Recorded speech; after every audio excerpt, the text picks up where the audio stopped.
Thanks for your attendance, for your interest and joining me today. My name is Max Mier. I'm the Free Software Foundation Europe's Germany coordinator, and today I will be talking about the Radio Lockdown Directive and what this is and why this will be a major threat for free software on our radio devices. So I will start my presentation today with explaining what this radio lockdown is, what this directive is exactly, why it is dangerous for us, for free software people, or for basically all people who are using radio devices, how we can fight it in the future, what we are already doing, what we plan to do, and in the very few minutes, or in the last minutes, I will try to discuss the whole topic and also answer your questions if you have any. So, what is radio lockdown? Radio lockdown, we call, is like the official name is the Radio Equipment Directive, with this very sexy name 2014-53/EU, and the radio lockdown itself is just a small article. So I don't want to annoy you with too many small legal things, but it's this Article 33I, and it's a directive by the EU Parliament. So passed the EU Parliament already in the mid of 2014. But it will come in effect in June 2017, so this year. So this Article 33I, what's in there? In this directive, there is this article stating, radio equipment shall be so constructed that it complies with the following essential requirements. Then there's a list of some things that make sense, and some of that are not that much important to us. But the last point is, so these equipments should support certain features in order to ensure that software can only be loaded into the radio equipment where the compliance of the combination of radio equipment and the software has been demonstrated. So this sounds pretty boring, right? Why is it so important? Well, first of all, what is this compliance? Compliance means that the equipment or the software on it complies with the signal frequencies, the signal strength, and that it contains some certain features that are required by law, like by the radio regulating authorities in the member states. So, how should this happen? So, you still don't seem to be so convinced that it's really bad, but how should manufacturers make sure that software can only be loaded onto the devices that met these requirements? Well, in fact, it's a signature-based verification. And we already know this in other fields with trust chains. Some manufacturers call it high assurance boot.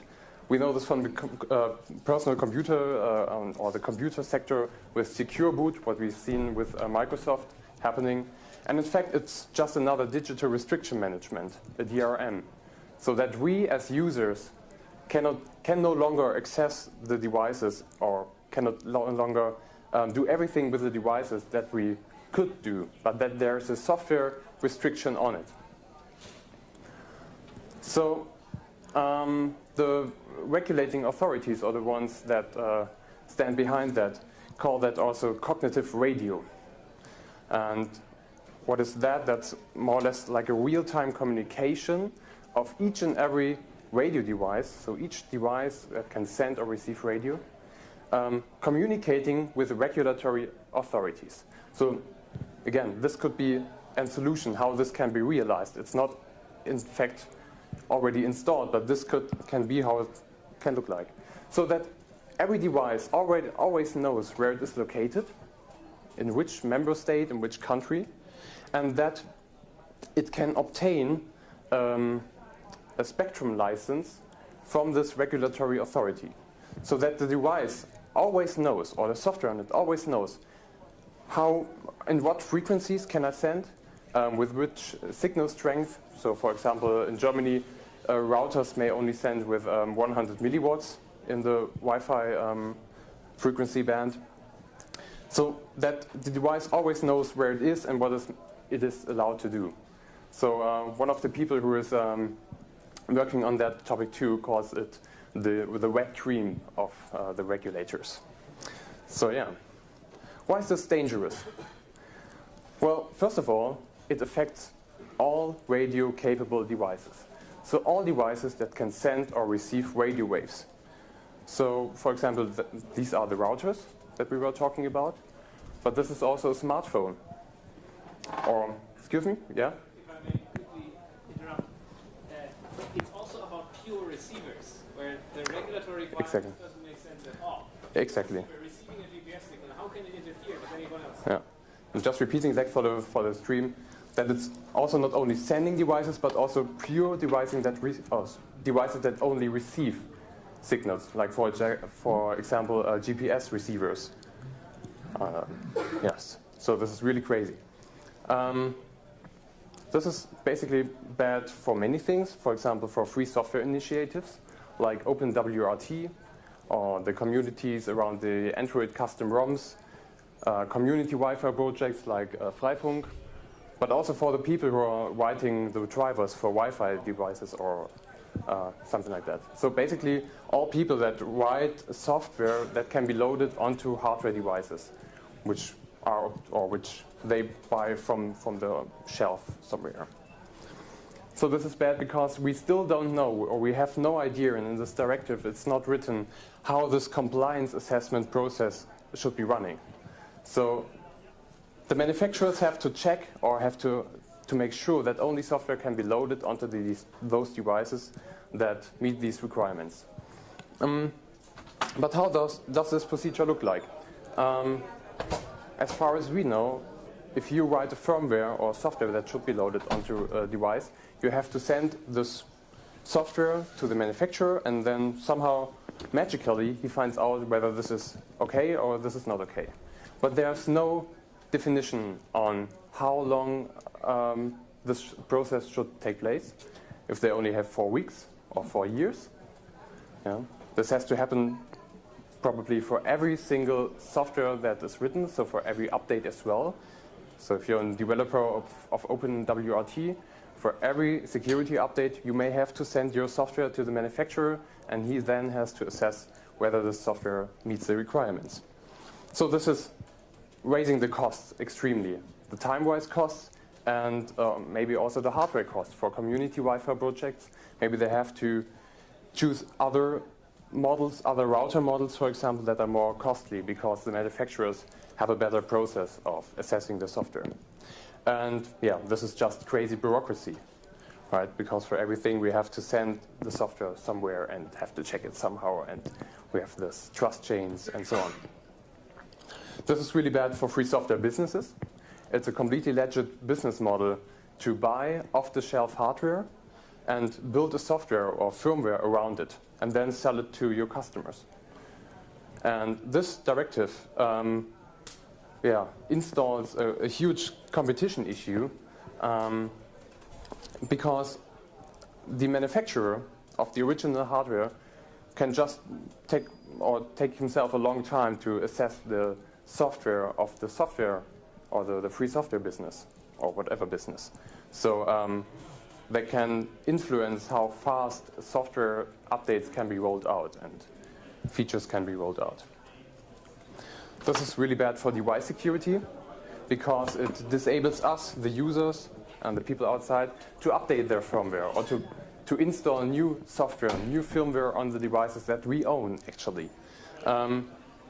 Many people want to install more secure or more privacy-friendly software on their devices. For example, if you buy a smartphone nowadays, it's full of proprietary software. And maybe you want to install a custom ROM which contains at least less proprietary software or more free software on it. So these people will be hindered to secure themselves. And then this whole signature checking process involves that on the devices there will most likely be running a virtual machine. So we have another attack vector on our devices. So it's another small computer inside these computers that can be attacked, and most also probably this will be a black box, so proprietary software. So we lose again control over our devices. This is really bad for sustainability and the environment because, for example, I take the routers again. routers after 2 or 3 years. They don't get any updates anymore.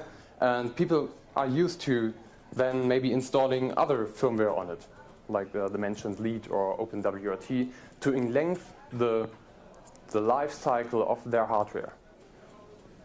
If the manufacturer then doesn't assess the software anymore for older devices and doesn't allow the software to be loaded, the devices that we bought are in a few years very insecure, and we have to throw them away because we cannot use them anymore productively. And in fact, it's rather senseless, all this stuff. As was mentioned here in the audience, it's also affecting receiving devices that do not send anything and that do not interfere with other software, with other hardware, sorry. And evil people who want to do evil stuff and tune their devices to send on other frequencies or with bigger signal strength will find ways how to circumvent that. So this is targeting normal users, people who don't want to do something illegal with it. And in the past, we've seen only very few incidents where hardware has been sending on frequencies or with signal strength that are not allowed. So, and these incidents were not free software firmwares or devices that have been loaded with free software or other alternative firmwares, but these have, in most cases, been cheap China devices or something like that. So, many people ask, where does this senseless directive? Can I just add something which is usually put there? Yes. It's the cost of research for universities and whatever increasing tremendously because now they have to buy special devices that are not locked down. Yes, very good. Thank you for the addition. Yes, I repeat that. He mentioned that it also raises the cost for researching projects for universities because they now have to buy other devices that maybe have disabled these signature-based features. So yeah, this is another problem. And there are many more, so this list is not finished yet. So you will find many sectors where people are harmed. But again, I'm coming to this point. Where does this directive actually come from? As far as we know, we still don't have all the information. It's coming from the ETSI, which is the European Telecommunication Standards Institute. And as far as we know, they are concerned about software-defined radio, SDR. So SDRs, I'm no technician, so sorry if I talk a little bit crap, but in fact, these are cheap chips or cheaper chips, and they are not limited to certain frequencies or certain signal strengths anymore, because the older chip design was that it had a fixed soldered frequency and maybe also a limitation on strength. And now with these SDRs, for example, they could be able to send Wi-Fi signals and Bluetooth signals at the same time with the same chip that decreases costs, and yeah, it's more or less the future. But yeah, of course, you will also be able to do a lot of with the software, when I can control the software, that I can also send on frequencies that are maybe not allowed to send on. So this is the downside, of course. So the ETSI or the people who stand behind this directive may also have been targeting the 5G mobile networks or this technology that may come up in the future. Still, again, I'm no technician, but I think it's because there are also inter-device communications, and so they want to regulate that a little bit. And some people said that it's because of the weather radars, because in the 5 gigahertz Wi-Fi band, there were interferences with weather radars. So these routers have to have inbuilt a special mechanism that is communicating with these weather radar stations so that they are not interfering with each other on certain frequencies. And some of these devices which are not compliant don't support this certain feature, this intercommunication feature, and therefore interfere with weather radars. But again, the number of cases where this has taken place is very little. And people also ask, is this somehow combined with this FCC router lockdown in the US? Yes, it is, as far as we know. This FCC router lockdown is a reaction on what ETSI, or the European institution, planned for the European markets. So they said, hey guys, in the US we want to regulate this sector. You also have to do something similar in the US so we can cover the two large markets. But in fact, what we have in Europe is much worse than what we have in the US. Because in the US it's only limited to Wi-Fi frequencies. And in Europe it's really, as I said, all devices, all frequencies, sending and receiving devices. So what can we do to get rid of this radio lockdown? Legally we cannot do much anymore because this directive has passed the European Parliament. There is little chance that we can attack it in front of the courts. So we have to somehow find other ways. One problem we still have is that we still have too little background information. So we still don't really know what is the position of certain industries, or do they already know about this radio lockdown? What do the European institutions or the member states institutions think about that? For example, we have in all those member states, we have network agencies or something similar. What do they think about that? And what are politicians thinking about that? What is their position? Or do they already know what will come up in the future? I really doubt it. So, yeah. But initially, around about 1 year ago, the FSFE started setting up a joint statement against radio lockdown. And up to this day, there were 46 organizations and companies signing this joint statement where we summarize what radio lockdown is, why it is bad, and stating some demands to the EU institutions. And yes, we are still trying to increase this list, and this is only a small selection of the organizations and companies that are supporting us. But now coming to how we can really fight it in the future, this was only raising awareness. In the directive, there's a passage that the European Commission is allowed to make delegated acts.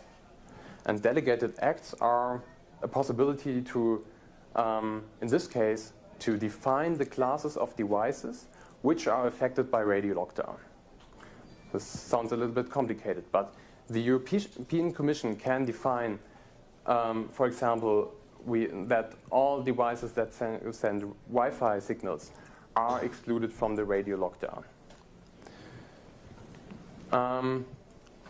In order to influence this, we applied for an expert group of the EU Commission just mid of January.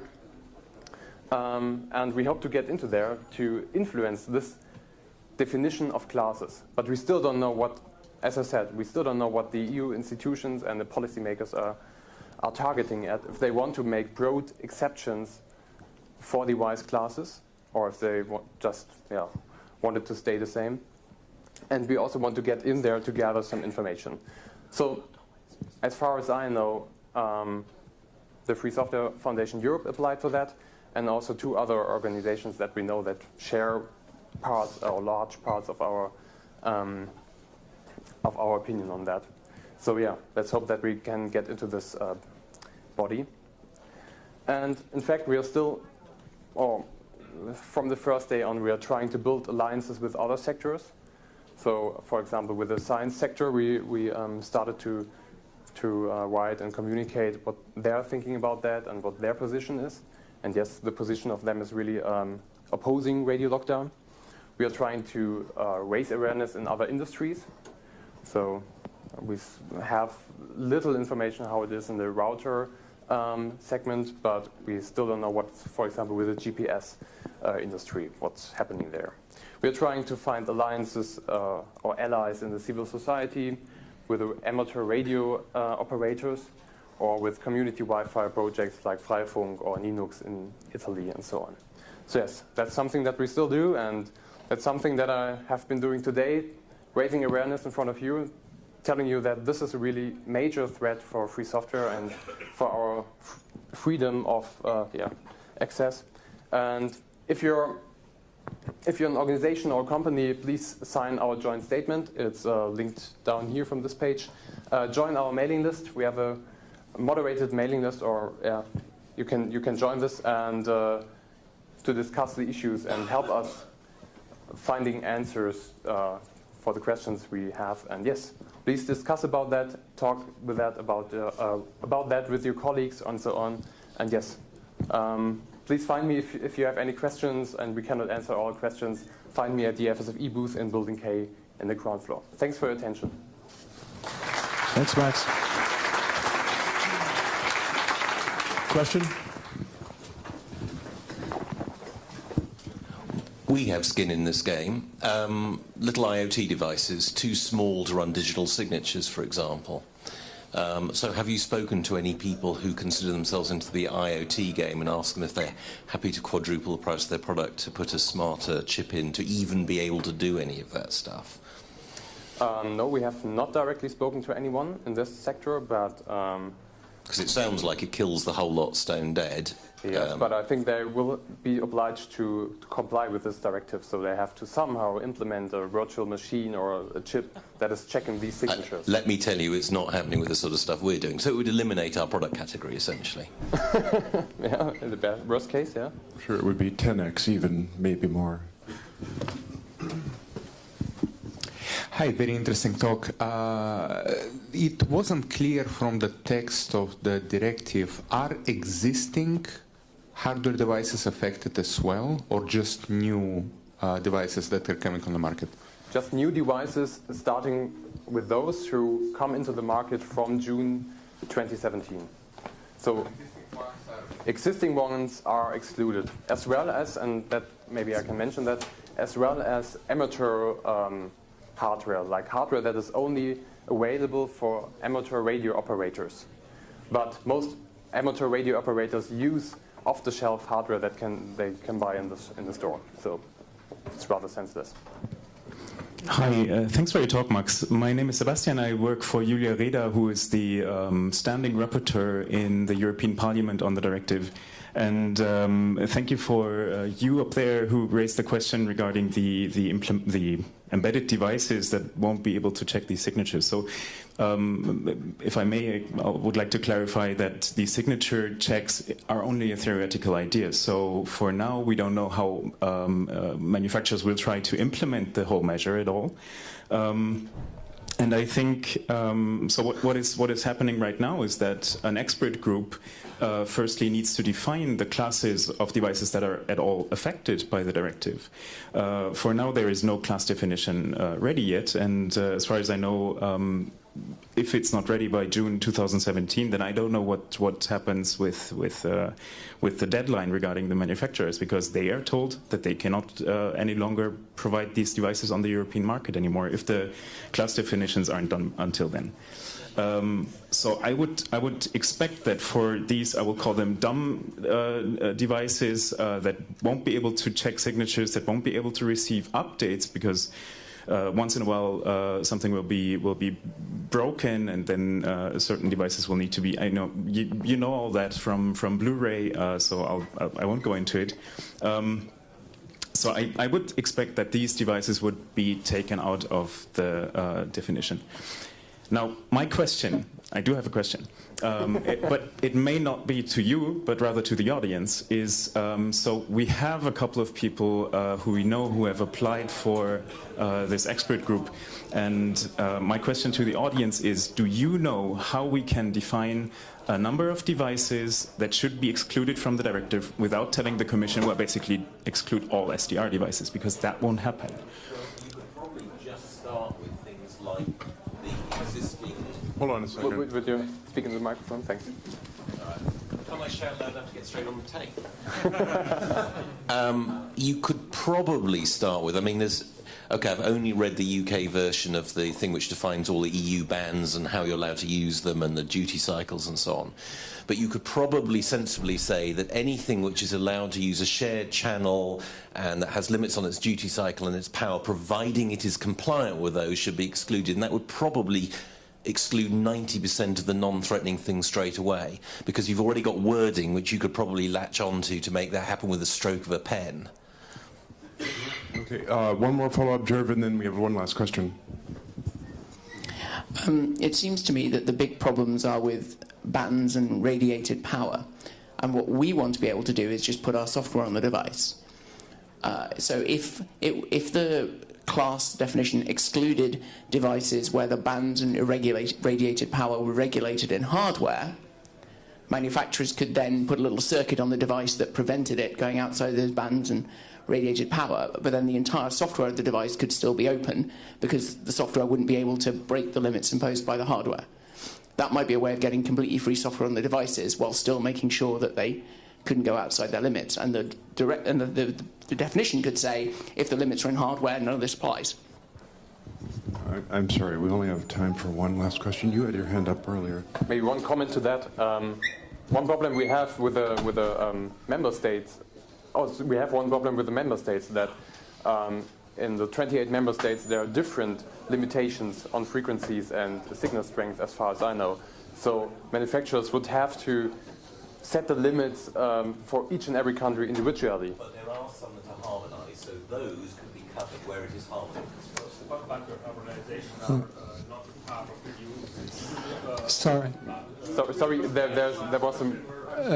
But we can discuss later. Maybe it would be really fun. Reading literally the directive, all the devices having fast converters, analog to digital, would be banned. You can have a radio transmitter using a Raspberry Pi with PWM. So you should ban everything. You can. Red Pitaya is the board which is an oscilloscope, but you can use the FPGA to create a radio transmitter. So how can you check all these kind of devices? Yeah, that's true. Thank you very much, Max. Unfortunately, we have to clear out of the dev room now. Thanks again. Thank you.